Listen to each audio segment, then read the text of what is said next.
Muhammadan abduhu wa rasuluh sallallahu alaihi wasallam la nabiyya ba'dah.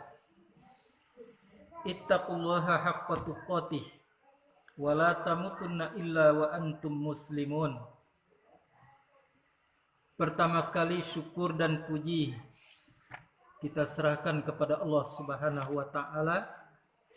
Salawat dan salam untuk Nabi kita Muhammad sallallahu alaihi wasallam. Kemudian mari kita masuk kepada situasi pengajian, bahwa pengajian itu tidak ubahnya seperti sesuatu yang kita masukkan ke dalam hati. Sedangkan hati itu tidak ubahnya seperti bejana. Kalau hati sedang berisi, tidak bisa masuk, tidak mungkin masuk sesuatu yang ke dalam bejana tersebut. Dan kemudian hati pun demikian. Kalau hati masih berisi, maka kebenaran Allah Subhanahu wa taala tidak mungkin masuk ke dalamnya. Apa yang dimaksud dengan isi hati? Yaitu masalah. Mungkin masalah suami istri, mungkin masalah apa saja bentuk masalah. Itu adalah isi hati. Nah, maka untuk itu perlu kita kesampingkan dulu. Jadi kalau ada terjadi suatu emosi di dalam hati tadi, perlu itu ditinggalkan terlebih dahulu. Kemudian bapak-bapak dan ibu-ibu yang berbahagia, kita harus meneliti diri kita. Sebagaimana yang dikatakan oleh Umar bin Khattab itu, hasibu anfusakum qabla an tuhasabu. Hitunglah dirimu sebelum orang menghitungnya. Artinya apakah kita mampu untuk membersihkan hati itu sebelum kita masukkan kebenaran ke dalamnya. Nah, karena hati itu adalah ibarat seperti rajo. Hati itulah yang memerintah. Memerintah kepada otak, lalu otak memerintah kepada anggota tubuh. Maka anggota tubuh akan bertindak, akan berbuat. Tapi kalau hati sedang dipenuhi oleh berbagai macam hal yang tidak baik, maka yang akan jadi raja, yang akan memerintah adalah nafsu. Nafsu pula lah yang memerintah kepada otak. Otak pun memerintah kepada anggota badan. Maka akan terjadilah kebalikan dari apa yang semestinya atau yang diperintahkan oleh hati. Kamu sering contohkan di dalam pengajian, kalau kita mendapat sesuatu barang, di waktu itu hati kita tuh memerintah. Kata hati, iko ndak milik ambo, iko tidak baik, tidak halal dan lain sebagainya. Itu kata hati. Lalu hati itu memerintah kepada otak. Wahai otak, seolah-olahnya begitu, berpikirlah kamu bagaimana supaya barang itu kembali kepada yang haknya, yang mempunyai haknya, kepada yang punya. Maka otak akan berpikir, caranya barangku supaya sampai kepada orang punyanya. Maka perintah otak dijalankan, mungkin mulut menjalankan, akannya beritahukan dan bahasanya mendapat. Dan kemudian mungkin kaki diperintahkan oleh otak untuk berjalan mengantarkan hak orang itu. Dan lain-lain sebagainya. Tapi coba kalau andai kata nafsu yang memerintah. Dia hanya memerintahkan kepada otak. Karena nafsu melihat itu adalah suatu keuntungan. Mendapat barang orang. Kecek nafsu, wahai otak, berpikirlah kamu supaya barang kau jangan tahu orang punyanya. Maka otak pun berpikir. Mulut pun diperintah oleh otak. Jangan engkau berbicara. Untuk saja jangan diberitahu orang bahwa mendapat. Tangan pun diperintahkan untuk menyuruhkan dan lain-lain sebagainya. Ajaib pola kejadian dalam kehidupan kita, Bapak Ibu yang berbahagia. Jadi kembali kita berbalik, perlu kita membersihkan hati dengan kata yang sederhana, kita tinggalkan dulu, kita mendoceh dulu terhadap peristiwa-peristiwa dan hal-hal yang terjadi di dalam hati kita masing-masing. Nah, kemudian dari itu, hati itu bapak-bapak, ibu-ibu yang berbahagia sangat-sangat menentukan. Apa saja kegiatan kita, lebih-lebih kegiatan agama, itu harus dari hati. Jangan sampai dari nafsu. Mengaji seperti dan kini harus dari hati. Kalaulah dari hati, kalaulah hati yang memerintahkan, tidak ada tuh istiqomah akan terjadi. Kita akan tetap beristiqomah. Itu yang disebut di dalam bahasa Minang, dek hati mati, dek mato butuh. Tapi kalau nafsu cuma yang menyuruh kita mengaji atau beribadah lain, nyo akan penuh dengan pertimbangan, perkara terima-meneri, memperhitungkan laba rugi, untung dan rugi secara lahiriah. Kalau mengaji apa untungnya? Nah, apabila tidak nampak adanya keuntungan-keuntungan yang didapatkan, akhirnya istiqomahnya hilang. Tidak ada keinginannya untuk belajar atau menjalankan agama yang lain-lain. Nah, itulah yang kita harapkan. Karena hati itu mempunyai nur. Nurnya adalah nur rahmah. Sesuatu yang keluar dari hati itu akan melahirkan diiringi oleh nur rahmah, nur kasih sayang. Tapi kalau yang keluar dari nafsu itu akan diiringi oleh nur laknah, nur kebencian.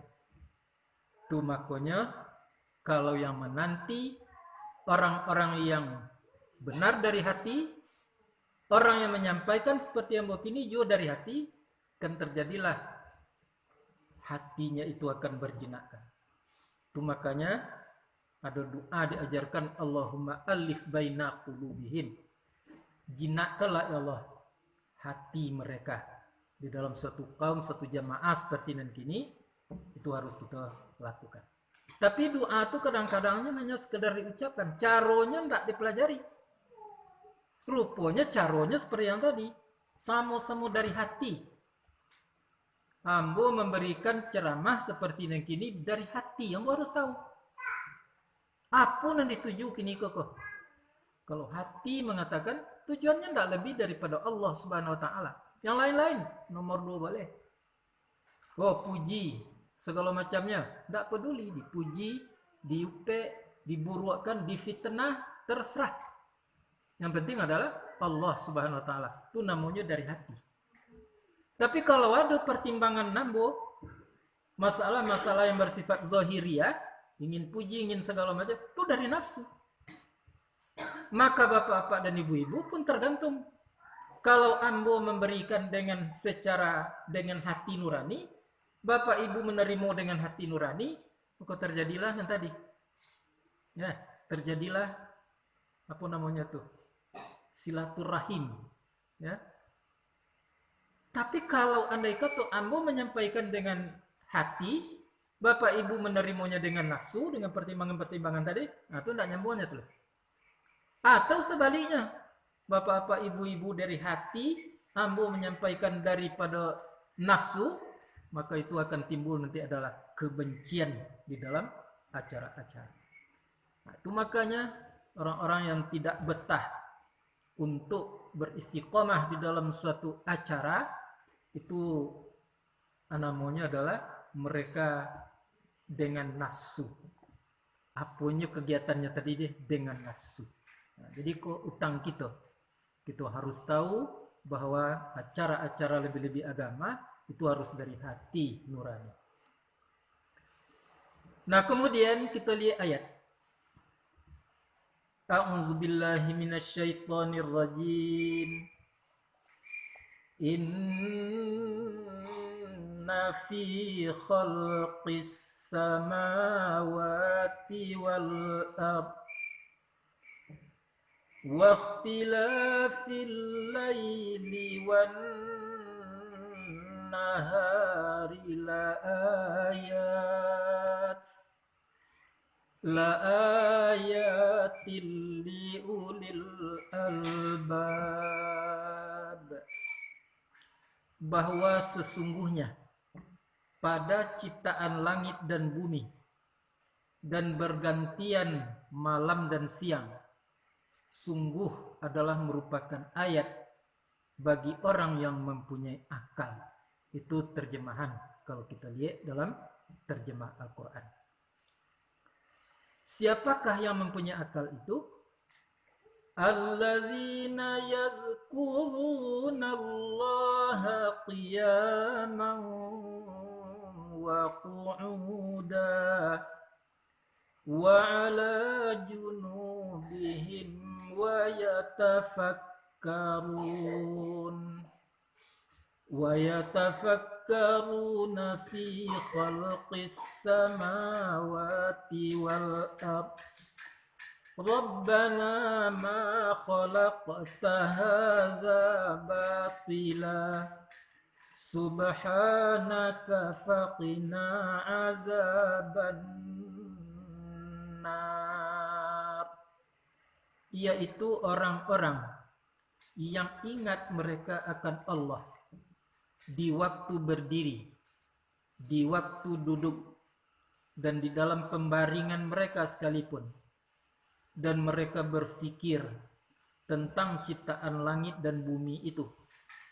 Lalu dia mengatakan, ya Tuhan kami, hasil daripada pikiran mereka, tidaklah menciptakan Engkau akan ini secara sia-sia atau batil. Maha suci Engkau, maka peliharalah kami terhadap azab neraka. Nah, itu terjemahan dari ayat yang kita baca tadi. Nah, kita lihat di siko lafad. Lafadnya dimulai oleh Allah dengan inna. Itulah sering sampaikan kata-kata inna itu adalah huruf taukid. Benar-benar sesungguhnya. Apa itu? Fi khalqis samawati. Fi itu bisa bermakna pada dan bisa bermakna di dalam. Jadi di dalam atau pada ciptaan langit dan bumi itu, dan juga tentang bersalah-salahan malam dan siang, itu sungguh menjadi ayat, menjadi bukti. Jadi ayat itu artinya bukti, tanda. Tentang apa? Tentang Allah Subhanahu wa ta'ala. Tapi itu tidak bisa semua orang yang mendapatkan nilai seperti itu, kecuali li ulil albab. Li uli, bagi orang yang mempunyai apa? Albab.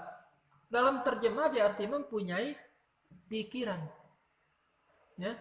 Tetapi sebenarnya uli itu artinya adalah mempunyai, albab itu artinya pintu. Jadi orang yang mempunyai pintu ke dalam hatinya. Sehingga hatinya tadi mampu memikirkan, mampu melihat apa yang dilihat oleh mata. Kalau mata melihat sesuatu, hatinya melihat akan keagungan Allah Subhanahu wa ta'ala. Itu tadi kalau hati tersumbat, maka berarti tidak punya pintu. Apapun yang didengar oleh telinganya, apapun yang dilihat oleh matanya, seolah-olah tidak sampai masuk ke dalam hati. Kalau kita buat contoh yang kadang-kadang contoh itu menyakitkan Bapak Ibu yang berbahagia, tapi untuk menerapkan pengajian itu perlu sampaikan walaupun menyakitkan. Seorang Pak Tani kasawah kalau dulu membajak, dia punya membajak melalui dengan alat kobau itu dulu. Kalau kini kobau Jepang. Akhirnya setelah pukul 12:30 orang azan.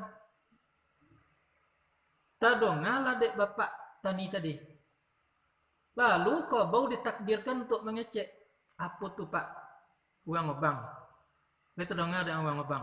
Lai. Berarti sama waktu. Semua terongah. Lah waktu asar begitu pula. Akhirnya sama waktu. Kemudian lah waktu maghrib juga seperti itu. Sama waktu. Nah, di mana letak persamaannya tadi? Sama-sama tadongah adiknya, tapi tidak ada menimbulkan kesan ke dalam hati. ko bau ndak sembayang, inyo pun tidak sembayang walaupun mendengarkan azan. Nah, itu contoh, tapi menyakitkan Bapak Ibu yang berbahagia.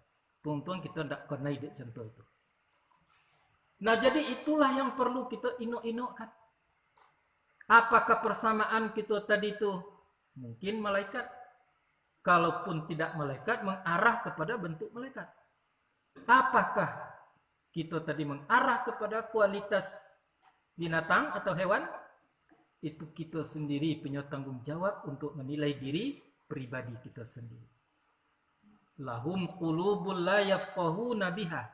Mereka punya hati tapi tidak mampu untuk memahami bahwa segala sesuatu tadi merupakan bukti tentang kebesaran Allah Subhanahu wa taala. Ujung ayat, ulaika kal an'am. Mereka itu seperti binatang ternak. Tapi kalau mereka itu berfikir lalu melihat akan keagungan Allah, timbul ketaatannya, maka seolah-olah mereka itu mengarah kepada malaikat. Mengapa? Karena malaikat itu adalah orang yang paling taat, yang paling patuh kepada Allah Subhanahu wa taala. Jadi kita manusia kok hidup di tengah-tengah antara malaikat dengan binatang. Kalau andai kata kita mampu memproses diri kita dengan kebenaran Allah Subhanahu wa taala, seperti yang disampaikan tadi, apa saja harus dari hati sehingga mendatangkan istiqomah, maka kita akan naik derajat kita seperti malaikat walaupun tidak sama dengan malaikat itu.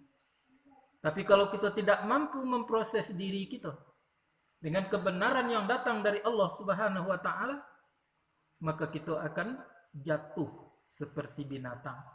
Bahkan kata Allah, bal hum adal, bahkan mereka itu lebih daripada binatang. Mengapa? Kalau binatang biasa tuh tidak tahu dengan Tuhan, tidak sembahyang walaupun mendengar kalimat-kalimat Allah tadi. Tapi kalau manusia tidak tahu menahu, tidak acuh terhadap kebenaran Allah Subhanahu wa taala, seperti azan, pengajian dan lain sebagainya, itu terlalu buruk daripada hewan atau binatang sekalipun. Jadi bapak-bapak, ibu-ibu yang berbahagia, jelas orang yang mempunyai ilmu dan pengetahuan itu tidak akan tertipu. Kebalikannya, orang-orang yang tidak punya ilmu pengetahuan atau tidak berusaha untuk mencari ilmu pengetahuan dengan secara benar, setidaknya mereka itu adalah takicuh. Takicuh baka panjangan saja. Tuh. Pernah tuh masuk ketek dulu. Orang gaya ambo majakan doa. Doa itu dihafal oleh seseorang. Akhirnya seseorang tadilah menjadi pokir petang kami. Tiba ketua yo nyepe berdua sepanjang rumah tadi. Lalu baca dua tadi. Dan kebetulan nyo sembayang tahajud malam. Jebininya. Lama baca puluh dua tuh. Karena bini tadi je ndak mengerti, ndak ada ilmu pengetahuan, apa yang diucapkan dek lakinya tadi? Amin. Ibu najwa ye matonya meminta amin sampai-sampai menangis. Apa dua tuh? Dua tadi luar biasa. Allahumma rzuqni, maaf ya, zaujatan saniyatan kamilatan. Ya Allah, beri aku istri yang cantik yang kedua. Tu nambahin kan. Terkecuali enggak? Terkecuali. Sangkuati bininya tadi berdua untuk mendekati Allah. Tapi kiranya laki pun tak mengerti dua yang ucapkan cuma karena apa saja. Bini tak mengerti, akhirnya terkecuali godam. Nyo sangko dua tadi dua kemuntungkan ke nyo. Tapi kiranya rugi jadinya dua tadi. Nah, begitu ilmu pengetahuan tadi penting. Jadi setidaknya orang yang tidak punya ilmu pengetahuan takicu tari menari itu baru di manusia. Ikon yang disebut dalam batang kaji. Tatimbun dek mengoke, talampau dek mengojah. Awak ingin ke serugo, kemudian yupona mati-matian mempertahankan sesuatu misalnya seperti taklid. Itu sebetulnya mereka itu sudah melompati surga. Terlampau deknya surga itu dek mengajak. Enggak di neraka. Contoh, Kan banyak itu kini pengajian-pengajian yang mengatakan ini haram, ini bid'ah dan lain sebagainya. Kadang-kadang yang pakai untuk mengharamkan itu sebagai dasarnya hadis. Tapi hadisnya tuh nya enggak ngerti hadis. Nya tahu matannya saja. Kalau Abdul Samad mengatakan banyak tukang fitwah kini yang tahu hadis tetapi hadisnya hadis laptop. Apa artinya hadis laptop? Kalau lagi duit have laptop tadi bedanya hadis. Begitu hilang laptop, mati laptop, hadis habis. Nah, itu makanya dipelajari. Minimal kita mempelajari hadis tadi tingkatan-tingkatannya saja. Nah, sehingga kita tidak mulai mengecek, oh itu kan hadis, tidak mau awak betul saja oleh. Harus kita bertanya terlebih dulu tentang hadis. Hadis itu sebetulnya ada 4 tingkat. Pertama tingkatnya sahih. Nah yang sahih itu terbagi 2 tuh. Mutawatir, kemudian ahad. Yang mutawatir tadi hadis Rasulullah SAW yang disaksikan oleh orang banyak. Tidak mungkin orang tadi sepakat untuk berdutuh. Maka hadis yang seperti itu disebut dengan mutawatir. Yang keduanya adalah ahad. Ahad tadi hanya suatu kondisi, suatu kelompok, atau boleh jadi seseorang yang meriwayatkan. Orangnya tidak orang yang dipercaya, maka hadisnya disebut hadis sahih. Nah, jadi ada hadis sahih tadi yang ahad, ada hadis sahih tadi yang mutawatir. Nah, yang keduanya hadis tadi tingkatannya hasan. Hasan itu kalau ada yang mengatakan orang yang dipercaya pula, nah itu makanya dalam kitab hadis itu disahihkan oleh Syanu. Syanu yang mensahihkan tadinya mengatakan sahih hadis tadi, orang dipercaya pula. Walaupun hadisnya hadis dhaif, tapi disahihkan oleh seseorang yang ahli hadis. Hasan namanya hadisnya. Yang kedua hadisnya tadi hadis dhaif, lemah. Ya, maka hadis dhaif tadi itu tidak boleh dipakai untuk alasan tentang akidah. Dan tidak boleh dipakai untuk menetapkan hukum halal haram. Itu hadis dhaif. Tapi boleh dipakai hadis dhaif tadi untuk menspirit, untuk mendorong. Itu boleh dipakai. Nah, contoh seperti hadis utulubul ilma walau bisin. Tuntutlah ilmu pengetahuan walaupun ke negeri Cina. Itu hadis adalah hadis dhaif. Boleh kok dipakai itu? Boleh. Untuk apa? Untuk mendorong kita agar kita dapat rajin mencari ilmu dan pengetahuan. Ke negeri Cina pun disuruh. Dan tidak boleh hadis tadi dijadikan sumber hukum. Kita tidak boleh mengatakan wajib mencari ilmu ke negeri Cina. Kita wajibkan mencari ilmu ke negeri Cina. Itu tidak boleh. Sebab hadisnya hadis dhaif. Kecuali kalau hadisnya hadis sahih, kita boleh mengatakan wajib mencari ilmu ke negeri Cina. Tidak boleh kita jadikan sebagai akidah. Kita tetapkan kalau tidak ke negeri Cina, pergi mengaji, pergi belajar, tidak dapat ilmu dan pengetahuan. Tidak boleh. Cuma bolehnya hadis dhaif seperti itu dipakai untuk mendorong kita supaya kita rajin mencari ilmu pengetahuan. Nah, buktinya apa? Buktinya nanti tadi, kalau ilmu pengetahuan itu tidak kita cari, maka justru minimal kita akan tertipu kepanjangan dalam kehidupan. Baik di sisi dunia, baik di sisi agama, ataupun di negeri akhirat nanti. Banyak itu orang-orang yang tertipu, sangku hatinya serugola di tangannya. Tapi kiranya masuk ke dalam nerakanya Allah Subhanahu wa Ta'ala. Itu banyak terjadi nanti. Nah, seperti fatwa-fatwa yang berdasarkan ketaklitan tadi kita sebut seperti itu, tidak dapat diungki-ungki, kalau tidak begitu tidak sah, kalau tidak begitu tidak laku, kalau begitu bid'ah, itu berartilah terlampau tudek mengajah. Nah, kan pernah kita mendengar kalau mati seseorang, iza mata benu Adam inqata'a amaluhu illa min salasah. Kalau mati seorang anak Adam atau manusia, putus sekalian amalnya kecuali 3 perkara. Yang 3 tadi, pertama sekali adalah Sodaqatun jariyah. Sodokahnya yang pahalanya tetap mengalir sampai kapanpun. Kulah kita kaji.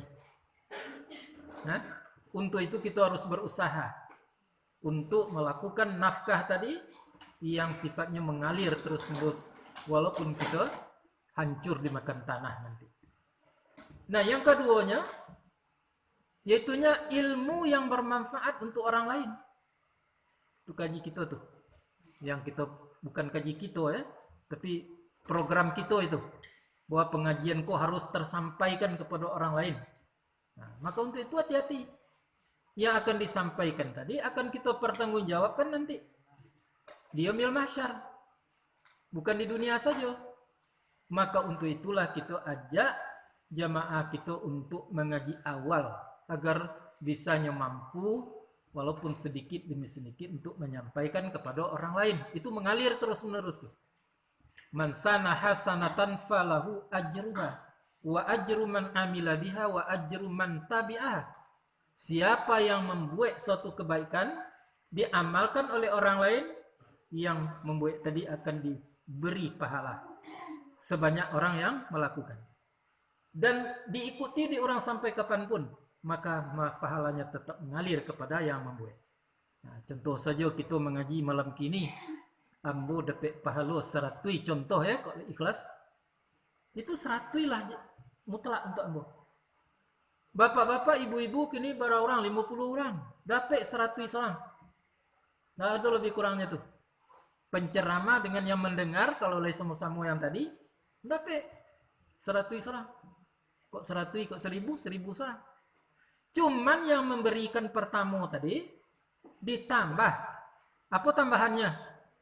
Nan 500 tadi, 50 kali berapa tadi? Kali 100 tadi. Itu ditambahan keuangan pertama. Nah, itu saja